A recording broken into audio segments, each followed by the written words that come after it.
Scenes of devastation lined roads in the Philippines, days after a powerful typhoon hit its central and southern regions. Officials and residents that bore the brunt of the disaster pleaded for food, water, and shelter on Tuesday, as damaged infrastructure hampered relief efforts. Typhoon Rai made landfall last Thursday, killing nearly 400 people and affecting 1.8 million, displacing 630,000 of them, according to an UN office. It is the strongest typhoon to hit the archipelago this year.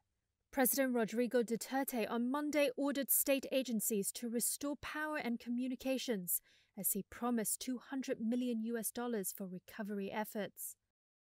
Foreign aid has also started to arrive, including from Japan and China, while the United Nations said it was working with partners to help with the relief response.